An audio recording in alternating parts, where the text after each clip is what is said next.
You know that feeling when you're just done? Like you have reached your bandwidth, it is at its limit, your brain is tapped out, the gas tank in your body is completely empty, and you're essentially running on fumes, barely holding it together. Like the thought of adding one more thing to your plate makes you just want to crawl under the covers and hide away from everything in life. You're staring at your to do list, wondering, how the heck did I even get here? Does any of this even matter? And deep down inside, you know the answer to that. You know that you're probably holding on to things that you shouldn't be, and you're afraid to let go because of whatever reason. I am so glad you're here. This channel's all about helping busy multitaskers stay balanced and badass with some practical tips, a dose of humor, and a little bit of tough love. I'm Tara Kermiet, your personal growth coach specializing in burnout prevention and work life integration. I help you simplify your schedules, set boundaries that are healthy for you, and build habits that create the breathing room you need to thrive. So, if any of that sounds good to you, be sure to hit subscribe and let's get you living your best life, my friend. We are all guilty of it, sticking through and sticking to things that really don't serve us anymore.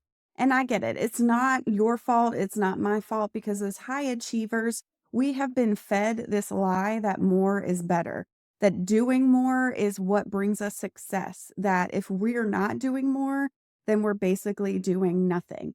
But the problem with that is that you are holding on to things that are not serving you. And my friend, that is burning you out quicker than anything else going on in your life. You know, you've got a lot of stuff on your plate that's weighing you down.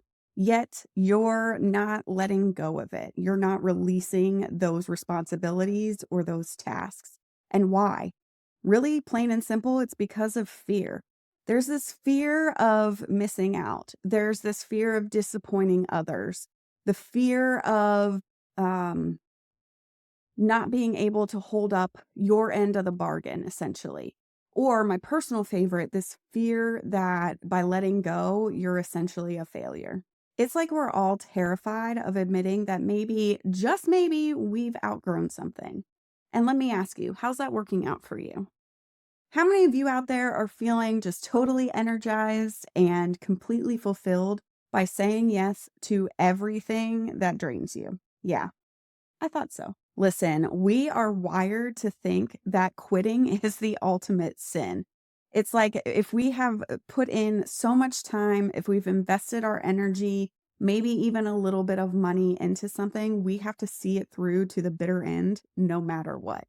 It's that sunk cost fallacy kind of creeping in that you have to finish what you started, no matter how you're feeling about it, and no matter whether or not it's serving you in the moment. But just because you spent time on something doesn't mean that it deserves any more of your time. I think about this time when my husband and I went to go see a ballet. We paid for the tickets, we went, we sat through the first act, and it was mediocre at best. It was not the best performance I've ever seen. We were tired. It was a late performance. And during the intermission, we both kind of just looked at each other and were like, let's go home. Sure, we had invested our money into those tickets, and it was probably a little weird and uncomfortable to leave in the middle of a performance, but we weren't feeling the performance. We weren't getting our investment back in any way, shape, or form. So why should we waste our time any further in doing something that we weren't enjoying? That's how you need to kind of think about these things. Just because you have put in pieces of yourself into something doesn't mean that you need to keep going with it. Look, I get it. I used to be the person that would hold on to responsibilities, to people, to places, hell, even to plants that were clearly dead and just needed to be let go. I was clinging to these things like a dog clings to a bone for fear that letting go would mean that I was showing some sort of weakness or that I was missing an opportunity. But what I started to realize was that these things were really burning me out, and they were burning me out fast because I was putting my energy into things that were taking more of my energy out. It wasn't an equilibrium.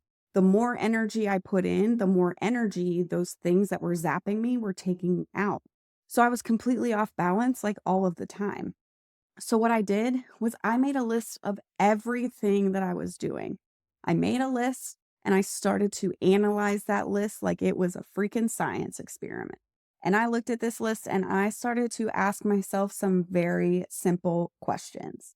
The first one is, do I enjoy this thing? Yes or no? Is this serving me in a way that fills me up, that gives me excitement, that gives me joy? Is this something that is getting me closer to one of my goals? If the answer was no to any of those questions, that thing got removed from the list. And it doesn't matter if it was a project, a meeting, maybe a friendship, whatever it was, that meant that I had to somehow let go of that thing so that I could focus my energy where it was going to be put to good use, not just use and zapping and draining use, right? I want it to be put to helpful, healthy, good feeling use. And you know what? I ended up not really missing those things.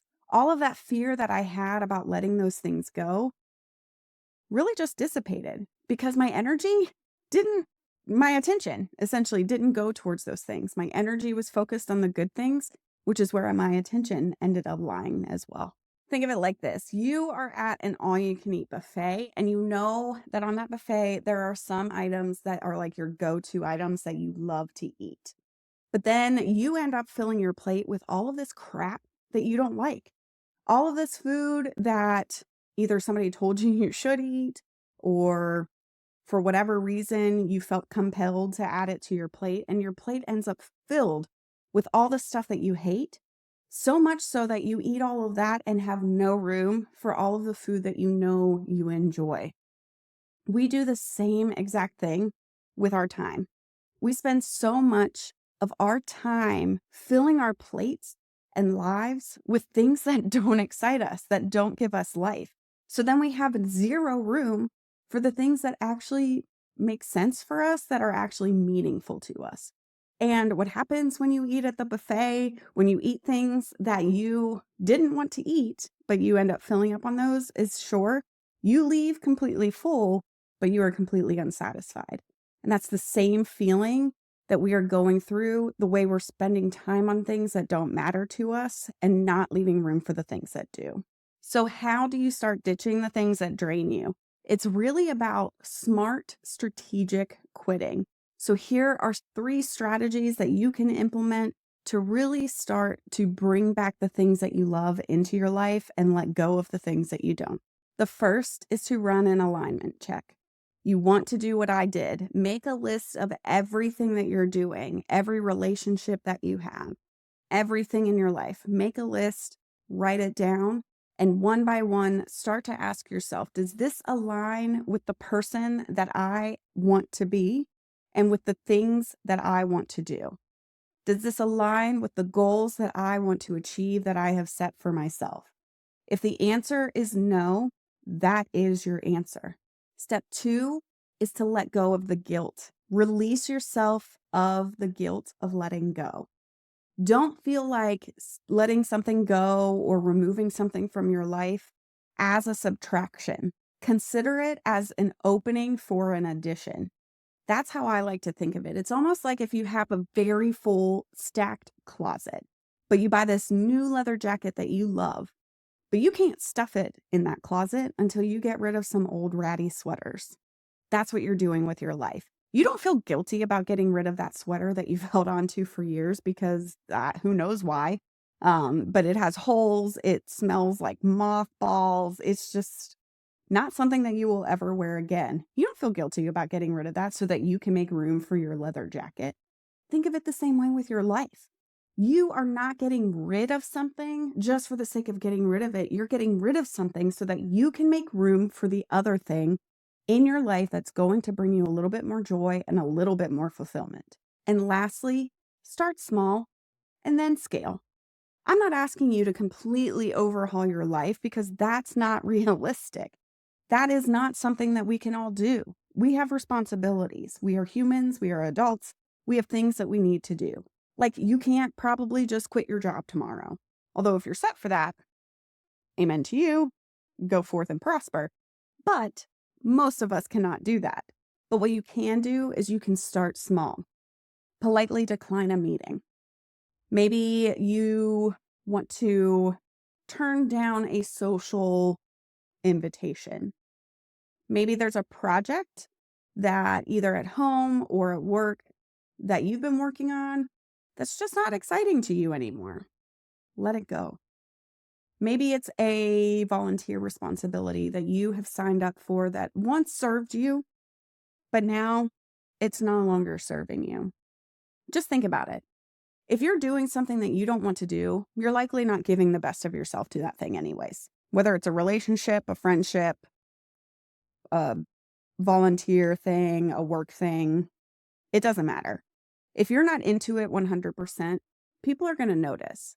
So it's actually better off, not just for you, but for that other thing to let it go so that someone else who is passionate about it, who does have the fire for it, can pick it up in your place. And then you have time to focus on what actually matters to you. Just notice what happens when you start to release your time from the things that almost feel like a prison that are four walls surrounding your schedule, and release that time to something that brings you energy and that brings you excitement. Notice that change. Notice that change in yourself and in the way that you approach the work that you're doing. Remember that those small wins are going to build the momentum for you to make bigger changes. And it's, once again, that snowball effect. They will build off of one each other. One each other? That doesn't make sense. It will build off of each other. And you will soon start to see that you are spending so much time on the things that you love, and you don't even miss the things that you let go of. So here's what I want you to do right now. I want you to go ahead and grab that piece of paper, or maybe you're going to open up the Notes app on your phone. But I want you to list 3 things that are completely draining you right now. Write them down, 1, 2, 3. What things are draining you in this current season of life that you're in? Then I want you to examine this list and ask yourself 3 questions. The first is, why am I holding on to this? What is the reason for me kind of clinging to this thing? The second is, I want you to ask, what is the worst thing that could happen if I let it go? Be totally honest with yourself here, okay? And then that third question, to switch it and to switch your mindset, what is the best thing that could happen as a result of you letting that thing go?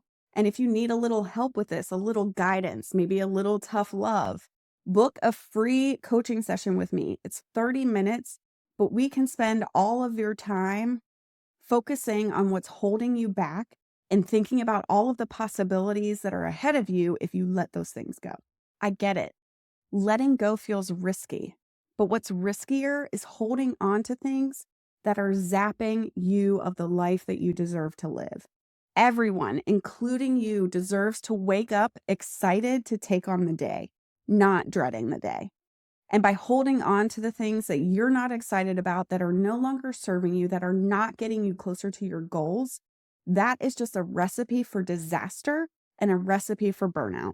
And you deserve better than that. If you got something out of this video today, do me a favor and hit that like button, leave a comment, and share this with a friend who needs to hear it. And as always, thank you so much for hanging out with me today. I hope that you have an awesome day, and just remember to stay balanced, stay badass, and make good choices.